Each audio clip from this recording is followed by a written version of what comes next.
Сайн байцгаана үзэгчдээ. Та бүхэн 7 бүр хүрдэг. Босын явдлууд шинэхэн дугаар хүрэхэд бэлэн боллоо. Өсгөө өтөр 7 бүр спортын түүхэнд болсон сонирхолтой сэтгэл догдлуулсан эсвэл харамсалтай сургамжтай ч юм уу те. Маш олон үйл явдлуудыг сонгож ярьдаг. За өдрийн мэнд.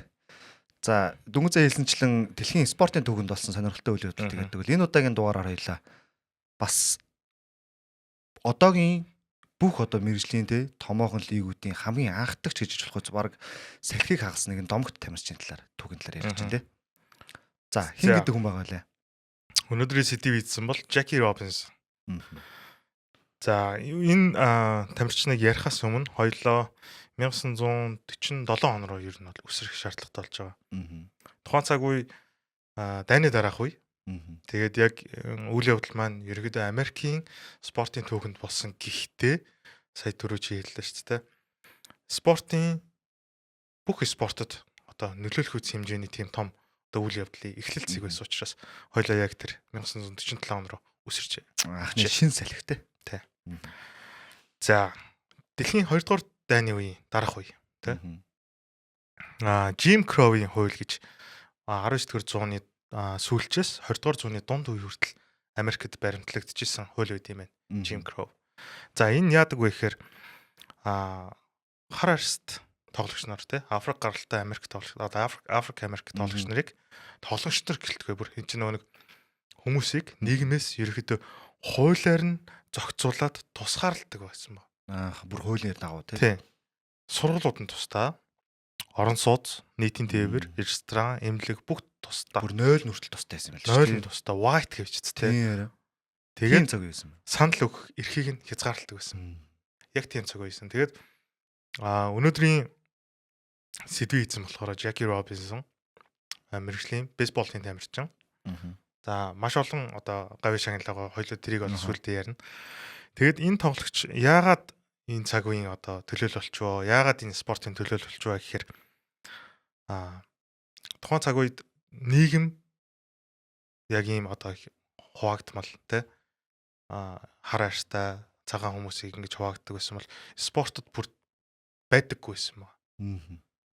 Зөвхөн цагаанууд тоглолдог лиг, зөвхөн харууд тоглолдог лиг гэдэг бүр лиг нь тусдаа. Тэгэхээр тэрнийх нь үзэгч нь тэр чинээгээрээ нөгөө нэг цагаанууд нь маш их үзэгчтэй, нэр хүндтэй, мөнгөтэй байдаг гэсэн байгаа байхгүй.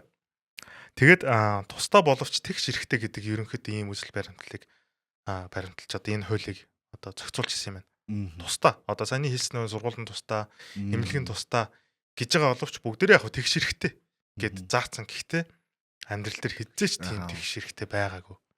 Тэрийг түүхэнд одоо маш олон одоо мэрэгчлэнүүд, аналистууд ингэж тэмдэглэл үлдээсэн мэт юм билээ. Маш олон бас кинон дээр бас гардаг шүү дээ. Тэгээд ингээ бодъё л доо. Өнөөгийн манай одоо ялангуяа Монгол улс бол нэг тийм одоо яг за арьс өнгөний хүсэл бол байхгүй, мэдээж байхгүй. Гэхдээ ингээд чи ингээд амьдарч байгаа нутагтаа өөрийнхөө төрсөн нутагтаа төрсөн гэртээ те төрсөн тэр хоттой ямар нэгэн зүйлээс болоод ялгарлуулаад ингээд хүмүүст догдох уу болж нэгэ бодохоор хүн ер нь өдөр тутамдаа тийм мэдрэмж авахаар ер нь сэтгэл зүй өстой хог байна зү. Байнгын дарамтанд амьдрах гэсэн үг ер нь бол лаашт те. Яг үндэ тэгээд зарим хүн бол залхах болно, шантран тэг хүмүүсийн хүсэл зориг мөрөөдөл ч гэсэн бүгд хязгаарлалт болчих те. За. Хадгалал чи зүгээр нэг ингээл нэг газар ресторанд ороо хоол идэх гэж уушлаараа таныг би үйлчлэгээ үзүүлж чадахгүй байна. Энэ талаар яг хамгийн том жишээг л Green Book гэдэг Оскар авсан кино байдаг те. Хичнээн тийм чадварлаг одоо маш өндөр авьяастай тийм одоо хөгжимчин ч гэсэн хар арьстай учраас ямар гадуурхтав те. Шууд тустаа ингээд шууд буудлын өрөөнд оруулаад тустаа хоолыг нэвтрүүлэл те. Тэр киноноор бол энэ талаар маш амар яг харуулдаг ч те. Тэгэхээр яг тэр киног үзчихэд би яг тийм мэдрэмж байхгүй ч гэсэн тэр хүний өмнөөс тэр юу зүйл мэдэрч байгаа байхгүй. Тэр кинон дээр хилдэг тэр үгнүүд нь ч гэсэн бас амар те. Ингээд чамтай ярилцахад чийл надтай ингээ ярьж байгаа цагаан хүн болохоос биш. Намайг хүмүүс ингээл алгадчихаал яг тоглож байхад алгадчихаал ингээл судаг мөртлөө юу хөгжмөөсөө салаад буух үед намайг хинч биш юм шиг бүгд үл тоос харцаар хардаг. Тэр үед харцыг чи өдөр болгон төвчж явж чадах уу гэд. Тэгж мэг тэр тийм цаг үеэс одоо гарч ирсэн. Амар те. Тамирчин байгаа. За тэгээд энэ 1964 65 онд нэг тусдаа багц хуулиудаар саяны Jim Crow-ийн хууль нь ерөөдөө солигдоод шинжлэгдсэн байна. За 64 оных нь юу байсан бэ гэхээр сургуулиуд орон сууц нийтийн тээвэр ресторан эмнэлэг одоо дөрөвний хэлсэн бүх нөө тусдаа байсан зүйлс маань яг тэр тэдгээр газруудад ямар ч одоо ялгарлал байхгүй бүгд яг нэгдсэн журмын дагуу болох одоо тийм тогтолцоотой болсон байгаа. За бүгд ижлэгэн хүн гэдэг үү? Тэг яг хүн бүгд адилхан эрхтэгш. Одоо нөгөө өмнөх нь яг тусдаа боловч эрхтэгш гэсэн шүү дээ. Гэхдээ тэр тусдаа гэдэг нь илүү давмгаалцсан байсан шүү дээ. Одоо болохоор тэрийг нэгдүгээр талчж байгаа. Тэгэд 1964 65 оны яг эдгээр хуулиудаар ерөөдөө цаасан дээр ядгуурлал байхгүй гэдэг одоо хуулийн дээр бол бичигдсэн. Гэхдээ амьдрал дээр энэ бол бүрэн одоо хэрэгж хараахан одоо нөхцөл жишээ нь үүсээгүй тэр цаг л тий 1960-аад он гэсэн үг шүү дээ. Монгол Улсын үндсэн хуулийн дээр бас үүнтэй адилхан одоо хууль өгдөг тий. За. Хүнийг үндэс сугсаа хэл, арсны өнгө, нас, хүйс, нийгмийн гарал, байдал, хөрөнгө чинээ, эрхэлсэн ажил, албан тушаал, шашин шүтлэг, үзэл бодол, боловсрлоор нь ялгарлан гадуурхаж үл болно. Энэ дэр бүх юмыг заасан байгаа. Ер нь хинч хэнийгч юугаарч ялгуурлаж гадуурхаж болохгүй гэдэг бүр маш тодорхой бүр нарийн заасан байгаа тийм. Өсгөө чи ер нь ийм ялгуурлал гадуурхалтанд ер нь хэр өртөж байсан бэ? Гайгүй дээ. Гэхдээ мэдээж өөрөө анзаараа гэж өртөжлээсэн баг л та тийм. Гэхдээ ялангуяа хүүхэд нас гэдэг ч юм уу яг тэр зүйлийг ойлгоогүй байх үед л мэдхгүйгээр өртөжсэн тохиолдол зөндөө байдаг л хэл та. Тийм тийм. Ялангуяа нөгөө хүүхдүүд мэдхгүй болмаас эсвэл нөгөө нэг тийм одоо жоох хүүхдүүдтэй яг юу мэдхэвтэй ингээл нэг санамсаргүй байдлаар тоглоомоор нэг айгүй тэгж нэг тоглож явах явцдаа тиймэрхүү байдал үүсгдэг байсан баг. Тий. Одоо ч гэсэн ер нь тийм байдал бас мэрцээр харагдаж л байт тий. Тэгэхэд энэ цаг үед нь болохоор Америкуудын хувьд яг л нөгөө нэг одоо өөрчлөлт, шинжилэлт хэрэгтэй, шин салхи хэрэгтэй яг тэр цаг үе одоо эхлэлсэн байгаа байхгүй. За, Jackie Robinson-ы одоо нөгөө сэдвийнхээ эзний амьдрал руу ороход 1947 онд тэрээр MLB-д анхны одоо Африк Америк гаралтай хар арьс тоглогчоор лигт илсэн байна. За MLB гэдэг нь ер нь тайлбарлаад хэлчихэ те. MLB нь өөрөө Major League Baseball буюу за Америкийн мэргэжлийн Big Four гэдэг мэргэжлийн дөрвөн том лиг байдаг. За энэ дөрвөн том лигийн нэг нь за дэлхийн хамгийн шилдэг бейсболчид тэнд очиж хуран зөвлөлт тоглодог. Ер нь хамгийн өндөр цалинтай, хамгийн өндөр шагналын сантай, дэлхийн хамгийн олон үзэлттэй тийм хамгийн том бейсболын лиг байгаа тийм. 47 онд нийтдээ 16 баг байсан юм байна. 16 баг, нэг багт 25 тоглогч гэхээр 400 тоглогч. 400 цагаан тоглогч. 47 оны улирлаас 399 цагаан тоглогч, нэмэх нь нэг хар Африк Америкийн тоглогч гэж бүртгэгдэж явж ирсэн юм байна. Яа бүр тэгж хүртэл онцолж ирсэн юм шүү дээ. 400 цагаан тоглогч. Кино нэд шүү дээ 42 гэдэг. Харин тэр киног яг юуныхаа дараа донд явцд ярий те. Тий. Тухайн кино ч нөгөө нэг Chadwick Boseman-ы одоо нөгөө өнгөрөхөөсөө өмнө тоглосон бас нөгөө хүмүүсийн сэтгэл тоногссон бас гоё кинонуудын нэг шүү дээ. 2010 хэд он 13 16 ч л те. Онд гарч ирсэн. За яагаад гинт Jackie Robinson гих хар арьстай тоглогч лигт тоглохоор болов? Тэр 400 тоглогч тоглоо болоо л гэсэн шүү дээ. Тэ? Тэмүүтэ бас нөгөө Negro League гэдэг нь яваал гэсэн шүү дээ. Тэ, Negro League. Negro League тухайд одоо MLB буюу те одоо мэргэжлийн бейсболын лигээс гадна нөгөө нэг ялгуурлал байсан учраас Negro League гэдэг хар арьс тоглогч нарын өөрсдийнх нь одоо лиг байсан байгаа. За тэндээ Jackie Robinson өөрөө тоглолдог байсан. За түүнийг сонгох нэг хэд хэдэн шалтгаан байт юм байна. Нэгдүгээрт ур чадрын хувьд. Маш ур чадвартай, хөдөлгөөнтэй, атлетик, толгоогоороо тоглолдог. Биеэсээ гадна те ухаанаараа тоглолдог. Хоёрдугаарт сэтгэл зүйн маш доктортой. Тухайн одоо чи мэдэн шүү дээ ямар нэгэн тамирчны сэтгэл зүй ер нь бол одоо хэр доктортой байгаа нь ер нь хараг мэдэгддэг те. Заримдаа нөгөө сэтгэл зүй муутай докторгүй тоглогч нар бол тэр нь тоглолтод нь шууд нөлөөлдөг. Энэ нь яаж харагдаж байна вэ гэхээр 400 тоглогч сая тоглоод иж болж ийн гэж хэлсэн шүү дээ. Маш олон өөр мэргэжлийн лигүүдэд хараас тамирчид орч чаддаг байсан. Ягаад гэвэл ялгарлан гадуурхаас ягаад Тий. сэтгэл санаагаа тэр одоо сэтгэл маш олон тим тэр чинь төвчээр шаардах гэдэг шүү Тий. дээ. Нэг амар тоглолторлоо гэдэг. Одоо тэр нэг тэр 40 кинонд хүртэл гардаг шүү дээ. Яг ингэ тоглож байгаад эсрэг багийнхан фанатууд нэгрээ гэд нэрлдэг. Тим дарамтууд ирнэ гэдгийг бүх тоглогч мэдчихсэн учраас орж чадахгүйсэн юм байна. Тэгэхэд Джек Робинсон хамгийн анхны тэрний салхийг хаглаад ер нь өөрөө юу угаасаа түүхэн тэгж бүртгэгддэг юм байлээ. Хамгийн анхны мэрэгжлэлийг тоглосон хараа штэ. Тамирчин гэд. Тэгэхээр хэний ч одоо айгаад зүршээгээд очиж чадахгүй байсан тэр цэг рүү зориулаад орсон байгаа тий. Өөрийнхөө одоо хүсэл мөрөөдлийнхаа төлөө. Тэгэд бодлоо спортын фанууд ямар амар сэтгэл хөдлөлөө ингэж гаргадаг үлээ тий.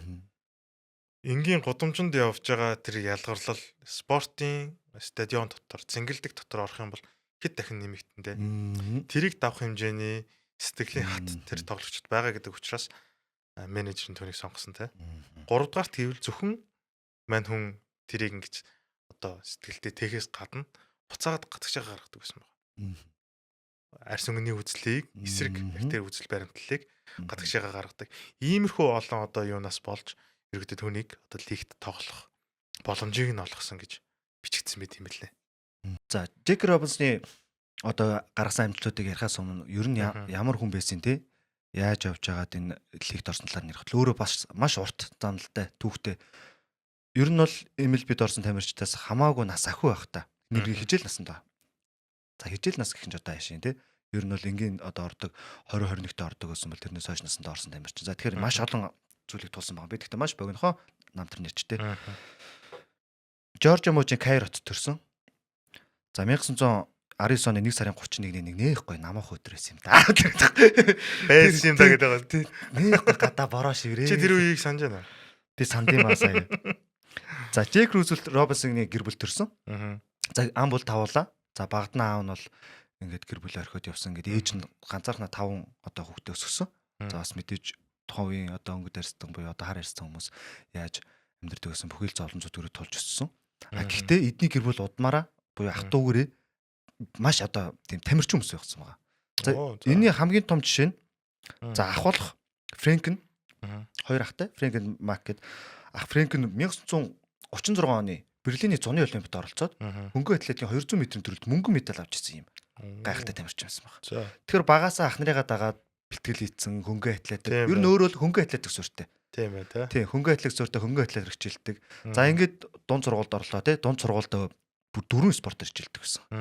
Хөнгөн атлетик, сагсан бөмбөг, хөл бөмбөг, бейсбол. За тэнгуүтээ дунд ангийнхаа энэ дөрвөлнгийнхэн шигшээ багт байдаг.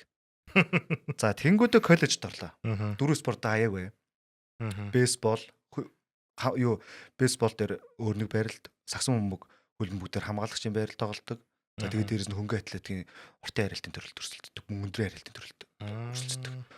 Ийм тамирчин байсан баг. Тэгээд коллежд байхдаа өөрийнх нь замналдаа ийм шийдвэр гарганаад айл нэгийг дагах. Ер нь бол өөрийнх нь бодож исэн үйл хөл бөмбөгтэй илүү сонирхолтой байсан гэж байгаа. Ер нь амжилт гарах магадaltaй гэж ер нь хүмүүс үздэг гэсэн л одоо коллежийн багш нар нь тий. Америк хөл бөмбөг гэсэн үг. Үгүй. Яг юм нэг юу хөл бөмбөг. Сокер тий.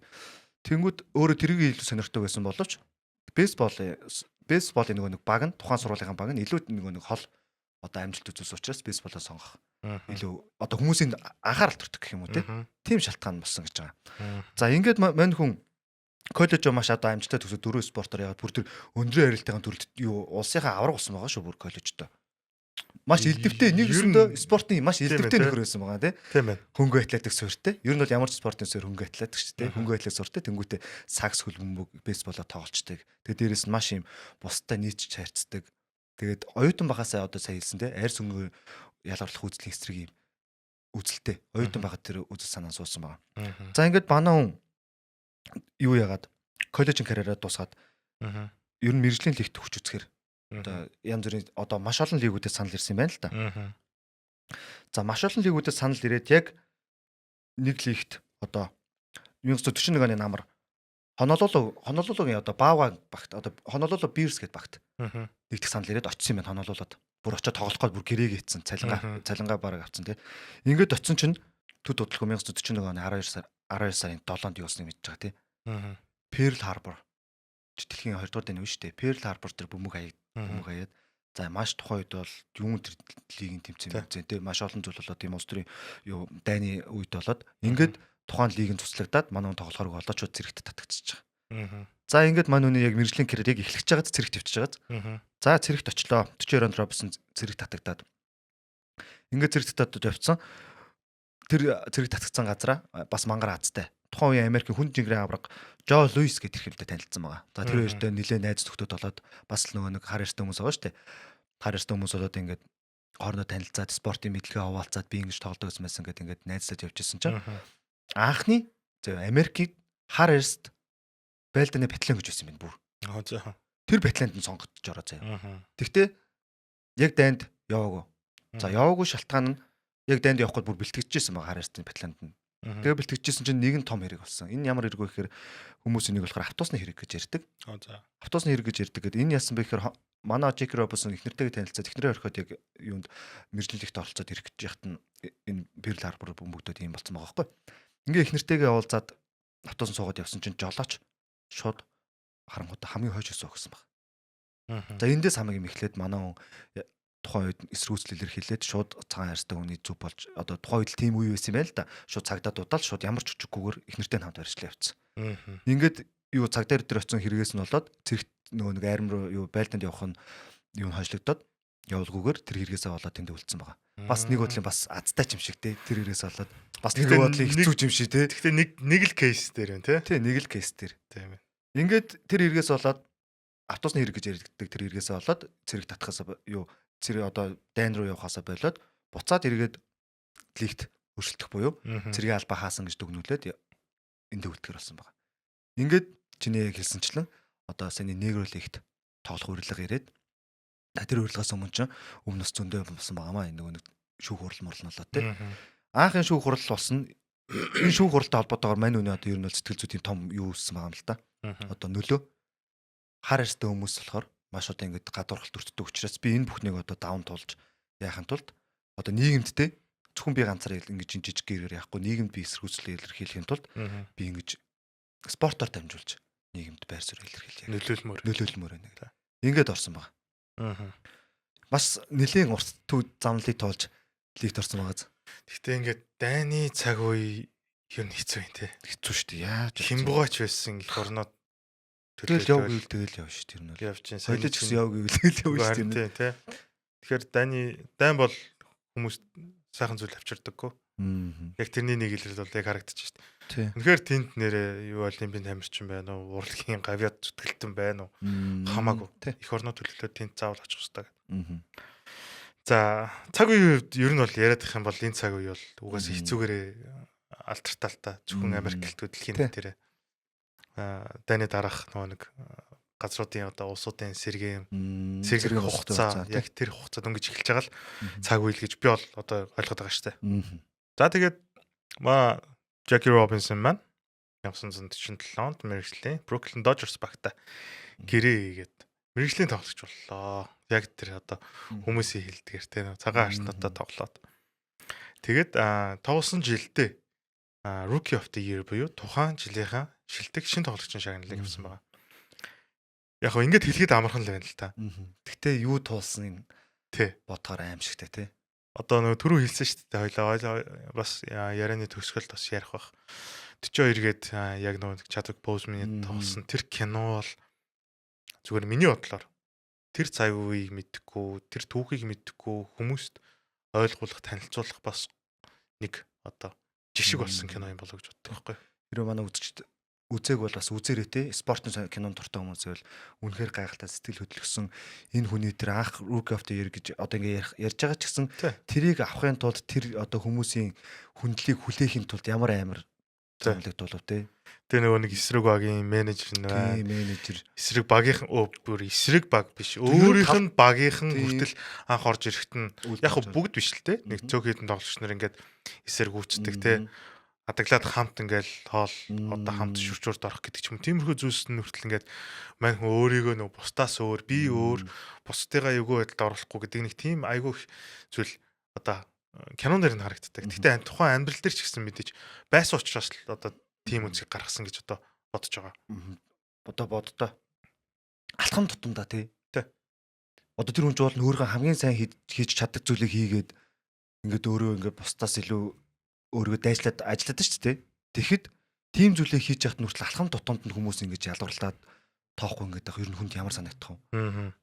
Тэг нэг хамгийн сайн жижиг зүйлээ зээгээд ингээд мөрөөдөд явж байгаад хүмүүс ингээд тэгж доромжлох ш зүгээр чи наатгаж хийж чадахгүй ш тэгэд хэлэхэд хүртэл ер нь энгийн бид нар хүртэл магар хүн тусдаг шүү дээ. Зүгээр нэг удаа. Тэгэд Ромсон бол өдөр тутамдаа өглөө баг хөдөлчөнд өглөө сэрэл баг ялгарлалт төртөж эхэлдэг гэсэн. Тэгээд гэр бүлтэй түрүү хэлсэн их нартай гэр бүл рүү хүртэл ингэж одоо нэг ёс бос үг хэлэхдээ тэр зүйлс ямар нэгэн тийм ялгарлал ер нь бол ирдэг байсан. Маш их ирдэг байсан гэж байгаа. Тэгээд 1949 оны MVP буюу тухайн улирлын шилдэг тоглогч болсон байна. Тухайн улирлын бүх тоглогчдын хамгийн сайн нэс ингээ бод. Яг энэ талаар нэг гарсан нийтлэл дээр ингэсэн байт юм байлаа. 47 онд одоо Rookie of the Year авчиж байгаа ч тийм шилдэг шин тоглогч. Энд үед нь хүмүүс бол нэг тухай чинь өөрөө 28 тад орж иж байгаа шүү дээ. Нэг хар залуул орж ирэл ингээл тоглоол яаж байгаа л тэр нь ямар тэгж үл тоочсон байна. Тэгээд дараа жил нь дахиад нэг үл тоосон юм байна. Ингээд 2 жил бүр гайхалтай тоглолтоо Jackie өөрөө үзүүлсэн юм байна. Тэгээд үнэхээр MVP авахар төвшөнд тоглоод MVP авсныхан дараа хүмүүс яг тэр үеэс нэг арай нэг гайгүй хүлээн зөвшөөрч ирсэн гэж байгаа. Хүлээн зөвшөөрөх хугацаа бас арай урт юм те. Йоо. Тэгээ энэ чинь арай гайгүй гэж байгаа шүү энэ чинь. Харин тий. Ер нь бол зодог тайлан тайлтал нь хүмүүс тийм үзлээ. Тэгээ хിവэрэ байсан л байна. Хүмүүс байсан байна. Тэ. Яагаад тэгэхээр нийгэм нь шууд бас нөгөө нэг зүгээр болчихог учраас яг үндэ одоо ч гэсэн ялгарлал байгаа шүү дээ. байж л идэг те. Тэгээд Jackie Robinson-ыг яг MLB-д орсноос хойш NBA, NHL, NFL гэсэн одоо бусад нөгөө нэг лигүүдэд хар аштай тоглогч нар ихээр орох одоо болсон. Ягаад тэгэхээр урам зориг авсан нэг л тоглогч байгаа тий Jackie Robinson. Тим ч утгаараа угаасаа түүхэнд тэр хар аштай маш олон одоо авиаслаг тамирчдын тий авиас чадвар урам зоригийг илүү хөгжүүлж илүү олон түмэнд нэхийг гол түлхөр болсон гэж одоо Jackie Robinson-ы түүхийг тэмдэглэж үлдээсэн байгаа юм л да. За тэгээд зүгээр гавья шагналын зүгээр дурдъя л тойлоо. 28 наснд орсон гэж байгаа тийм. Нөгөө нэг 20 21 биш шүү. Тий. Rookie of the Year. Шилдэг шин тоглогч. 6 удаагийн бүх одод. 6 удаагийн бүх одод. Лигийн авраг. MVP. Hall of Fame. Алдрын таймд бичигдсэн. За MLB-д бүх багт 42 дугаарыг мөхөрсөн. Ерөөсө бүх багт дугаараа мөхөрсөн цорын ганц тамирчин. Тоглож анхны тамирчин бүр. Тий. Цорын ганц. Цорч байдгүй. Мэргэжлийн спорт. Мэргэжлийн спортод ганцхан номерыг бүх багт нь одоо хамгаалж буюу өөр хинч зүүж болохгүй гэсэн үг шүү дээ. Энэ чинь маш үнцэнтэй дугаар олгож үлдээсэн. Ганц номер. Энэ бол эннээс өөрөө хүнлэж байгаа. Амар гоц тий. Тэр номерыг бүр хэд одоо юу гэмэрч юм тий. Зүгээр хугацааг нийлдэхгүй юм тий. Тэгээ одоо бүх одоо хугацаанд хинч зөөхгүй зөвхөн тэр номерыг жиглэж байгаа юм л да. Зүнхээр яа. Тэгээд юу яд юм бэ? Жил үрийн 4 сард Jackie Robinson Day гэдэг одоо өдөр зарлаад тэгээд лигийн тоглогч нар 42 дугаарын өмсгөлтөөр тоглолтод оролцдог юм. Тэр бол амар гоё харагдчих. Үнэхээр гоё. Надад тэр юуг нь үзэж байгаа тэр 42 гэдэг киноны нэр нь ч гэсэн гоё санагдсан. Угаасаа тэр номерыг хэн ч өмсөхгүй шүү дээ. Одоо ингээл Hall of Fame гэлтэнгүүд зөндөөл Hall of Fame руу байгаа тий. Зөндөөл алдартай мундаг тамирчтай байгаа тий. Тэгэхэд энэс өөр ямар хүндэл байх вэ тий. Үнэхээр гайхалтай. Тэгээд үүнтэй холбоотой бас нэг зүгээр эрхмийг дуртахгүй болохгүй юм байлаа л дээ. Кинон дэр нь ч гэсэн гардаг те. Нэг сэтгүүлч. Wendell Smith. Wendell Smith бас яг Jackie Robinson-ы яг карьертаа бас салшгүй холбоотой нэг юм лээ. Ингээд бүх эхлэлээс нь ахуулаад яг тэр одоо бүх цаг үед нь хамт байсан. Тэгээд мань нөхөр ч гэсэн тохоо үедээ сэтгүүлчдийн холбоонд одоо илсэн анхны хараартай сэтгүүлч болон бүртгэгдчихсэн юм билээ яг тэр цаг үед. Тэгэхээр яг нөгөө нэг зовлон нэгтэй гэх юм уу те. Нөгөө нэг зовлон нэг тандууд гэдэг шиг яг мэдэрч байгаа зүйл нь адилхан. Тэг яг нэг спорт ертөнц рүү орцсон. Спортын төрөл рүү орцсон. Тэг хоёулаа бас адилхан хүлээн зөвшөөрөгдөж байгаа. Яг тэр адилхан нэг их юм бол яг тэр сэтгүүлч залуу байсан юм билээ. Тэгэхээр ер нь нийтээрээ нийгмээрээ тэ ямар нэгэн дээд албан тушаалт юм уу тийм одоо цагаан цагтнууд гэж ярьдэн шүү дээ тэ. Тийм ажил хүртэл яг хар арстнуудыг ялгаруулад оруулж өгсөн байгаа зү тий. Үгүй чи сонгуул өгөх эрхийн хүртэл хязгаар харин тий. Тэгэхээр амар цаг үйсэн байгаа шүү. За үүнтэй холбоотойгоор би зүгээр бусад спортуудад их хэрхэн нөлөөсөн талаар зүгээр товчхон ганц хоёр жишээ дүртэй хүмүүсийн сайн мэддгээр нь. Бидний сайн мэддэг Bill Russell NBA-ийн 11 удаагийн авраг. 59-с 56-аас 69 оны хооронд 11 удаа аврагсан. Бостон хотод хоронд нь багтдаг юу? Тийм шүү дээ. Бостон хотод байгаа гэрлүүн хүртэл дарилт халдлаа төртөжсэн. Тэгээд Мартин Лютер Кингийн тэр үзэл баримтлалыг бүрэн утгаар нь дэмждэг байсан хэрхэн байгаа. Тухайд ч гэсэн одоо нэг 50 дон гэдэг чинь бас л яг адилхан цаг үе шүү дээ. Хүмүүс ерөөсөө л адилхан мэдрэмж нь бол адилхан байгаа. Тэрийг туулаад явсан нэг хэрхэн байна. За тэгээд үүний дараагаар зүгээр сонирхолтой 1950 онд NBA-д анхны өнгөт арьсууд Африк Америк хар арьстай тоглогч нар нэгдэжсэн юм байна. 50 оноос эхэлсэн юм уу те? 50 оноос. За, Nat Clifton, New York Knicks багт. Том багт очсон юм шүү дээ. 1957 оны бүх хотод болсон тоглогч байна. 7 жилийн дараа бүх хотод болсон байна. Тэгээд энэ тоглогч гэхдээ драфтаар орох юм билээ. Ер нь бол баг одоо өөртөө нь харилт ингээд undrafted сонголт болчих. Ер нь Нью-Йорк, Бруклин эднэр чинь гоё байсан юм шүү те. Ер нь гоё хөгжлийг нээж өгсөн юм шүү те. Жохо нэг илүү задгаас итгэсэн юм байна. Задгаас итгэсэн ер нь нээлттэй ардсан үзэлтэй хүмүүс байсан юм байна. За дараагийн тоглогч маань болохоор Chuck Cooper, Boston Celtics багт. Энэ тоглогч маань болохоор 1950 оны одоо драфтаар орж ирсэн тоглогч байгаа. NBA-ийн драфтаар орсон хар арьстай анхны тоглогч. 2-р тойргийн 12 дахь сонголтоор. За, ер нь сонгоод эхэлж дээ. Сонгоод эхэлж 50 оноос эхэлж байгаа. Тэгээд мөн одоо энэ оныхоо заяа. 9-р тойргийн 100 дахь сонголтоор гэж байна. 100 дахь сонголт. За би энийг дараа нь гоё тайлбарлана.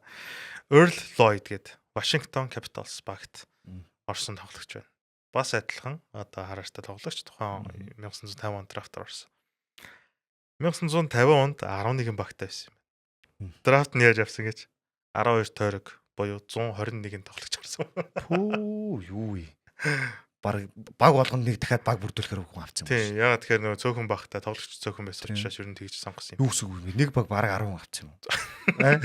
Тоглоомжгүй тийм биш үү? Гэтэ амар байгаа. Тийм. Ингээл ториол аваад байсан юм шүү дээ. Тэгээд яг тэр 121 тоглогч донд нь 2 хар арьстай тоглогч анхудаага NBA сонгогдсон байна. Анханасаа энэ хар арьстай хүмүүс тэгэл лигт бүгдээрээ л цуг зэрэг ингээл өрсөдөж явдаг бол байсан болов гэж би боддог гэсэн бохоггүй. Тэгээ энэ сэдвийг хараад ингээд судалчаад ясан чи юу юм чинь бүр агандаа эднэр чинь цагаан арьснууд чи өөрсдөө ингэж ялгаж гадуурхаа тусдаа лиг үүсгээд энийг хөгжүүлж явж исэн юм би гэж бодсон байхгүй. Тэгээ бүр сүүлд нь энэ хууль те маш олон одоо нийгмийн шилжилт хөдөлгөөний дараагаар нэгээр ингэж одоо Джек Робинсны том одоо мэдээлэлээр ингэж орж ирсэн юм байл л шүү дээ. Чи мэдчихсэн ер нь тэгж бодож байсан уу? Гүйлтэй гүгөө бодох боломж байхгүй л та яг үнэндээ. Манайс чи одоо нөгөө юу яд нь шүү дээ. Хэдүүлээ бол ингээд төсөөллөөр бол тэгээ зүгээр жишээ нь ингээд одоо сагсаараа хамгийн сайн мэдгэрээ одоо жишээ аваад яриад байгаа шүү дээ. 2000 оноос ингээд за сагс ингээд үзэл сонирхол явлаа. Одоо манай Монголд хэд нэг 2011-ээс нөхөс хойш аль биесаар гарлаа. Тэгэхээр бид нөгөө нэг 95 96 нөгөө Майкл Жорданы үеийг үзээгүй. Тэд нар бол бидний хувьд бол амар одоо манай үеийнхний хувьд бол айгуу тийм том тоглогч шүү дээ. Яг тэр үе муу нь бол те хаким гэл. Тэгэнгүүт Bill Russell гэдэг бол зүгээр яг тэднэртэй харьцуулах юм бол бүр зүгээр домог. Түүхийн уншдаг. Сэтгүүл дээрээс те сонин дээрээс зургийг хардаг. Эсвэл юу гэдэг интернетээс зургийг хагаад бичлэг хэцүү шүү дээ. Тэгээ бас зурагч хэцүү шүү дээ. Зүгээр нэг зураг мураг ингээл бөгж мөгчтэй ингээл зургнуудыг нь хардаг. Тийм байхад лиг нь хар арьст тоглогч байсан байхгүйсэн гэдэг тийм мэдээлэл авах хэцүү байсан л байна. Би зөв төсөөсөн энийг уншичаад юу гэж анханасаа байгаа хүмүүс болж шууд орж ирсэн байхгүй. Миний толгойд бол тэгсэн чинь энэ нийлийн сүлд орж ирсэн юм байна л те. Хөл бөмбөг яа те ер нь бас юу одоо Европт өнгөт дэрснийг буюу одоо хар арьстай хүмүүсийг тэгж гадуурсан тохиолдод байд юм болов? Гадуурхалт бол байгаа штэ. Ягаад тэгэхээр одоо юу гэдэг чи ингээд ганц нэг ингээд бичлэг хэрэг үзчихсэн бол булангийн тохиол цохгоо бол эсвэл ингээд хаалгачин тэр хавьд байж хах те. Банан шидэн те. Банан штэ. Өстой доромж чинь маш том доромж шүү. Тий. Тэгэхээр зарим доромч нар зүгээр тоохгүй нөгөө бананы хийчихсэн шууд юу юм хачаа наачдаг байхгүй. Доромж байдаг. Гэхдээ тийм нөгөө нэг анхны зүгээр миний мэдхээр анхны тийм тамирч мамирчин гэдэг юм байхгүй л та. Ягаад тэгэхээр хар арьс тоглогч нар угаасаа л одоо байсан. Гэтэ мэдээж нөгөө нэг Английн хөлбөмбөг өдрийг ингээд бодоод үзэх юм бол яг адилхан бас нөгөө цагаанууд л тоглолдог байсан шүү дээ. Нөгөө нэг бичлэг нэтэрээ ингээд үзсэнгүүт те. Тэгээ тэгж бодоод байгаа байхгүй. Тий. Тэгэхээр ер нь зөвхөн Америкт гэлтгүй те. Тий. Ер нь Европч тэр юунд ч тэр байсан бол байж магадгүй гэж бодоод байгаа. Ер нь юм гадуурхалт ялангуяа энэ спортын ертөнцид. Тий. Гэтэ ер нь спортын ертөнцид гэлтгүүгээр төрөө нөгөө нэг үндсэн хуулийн хэсгээс уншсан шүү дээ. Хин нэг ямар нэгэн зүйлээр хин нэгэн гадуурхах бол үнэхээр одоо муухай хууль бос болчихж байгаа байхгүй тий. За хоёулаа шууд Монгол төр хөрсөн дээр буй л да тий. Өнөө цаг орчин цаг руу. Яг одоо Монголын тий одоо спорт ертөнцид ер нь чиний хамгийн сүүлийн үед ажиглагдсан ч юм уу тиймэрхүү буули хийж байгаа ч юм уу эсвэл доромжилж байгаа тийм юмнууд ч ер нь анзаарсан уу? Ер нь иргэн тойрон сошиал орчинч тэр ер нь иргэн тойронч тэр. Я заавч тэр хүн тэгсэн гэж хэлэхгүй шүү дээ. Саксны үндэсний дэдлийг дээр шүү дээ. Би зүгээр тийг санаад байгаа юм. Хэнийг санахгүй байна. Аль багийг нь санахгүй байна. Гэтэ саяхан өнгөрсөн жил лөө тэрний өнгөрсөн жил дээр яг нэг импорт тоглогчиг ер нь фэнүүд. За би санчлаа. Мухагаар хэлээд хэлэхгүйгээр хэлээд тий. Тиймэрхүү үйлдэл гарч ирсэн. Тэгээ ер нь бол яг хамгийн ойрхон гэвэл их тэр санагдаж байна.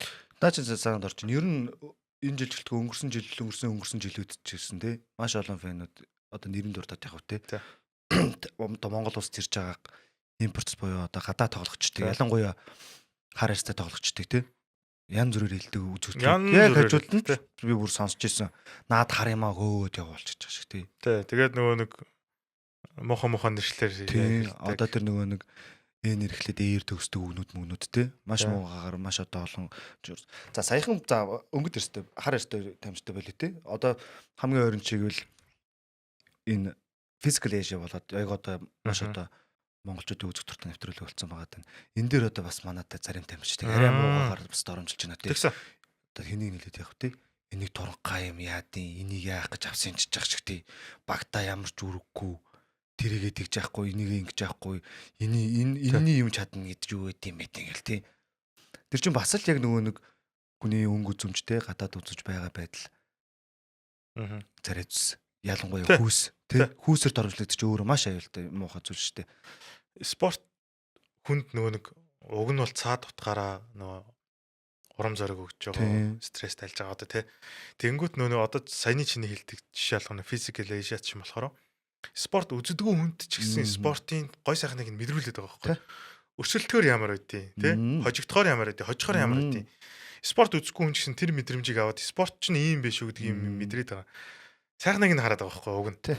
Тэгсэн чинь яг саяны чиний хэлдгээр Монголын зарим хөгжөөнд дэмжигч үзэгч нар нөгөө нэг спортын соёл зарим байхгүй л дээ. Нин үг хэлэхэд. Тамирчныг элдв бусаар хэлж байгаа, багаар нь хэлж байгаа.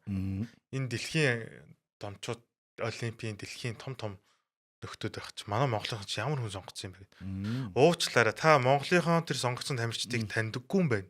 Мэддэггүй юм байна гэж би хэлмээр санагдсан.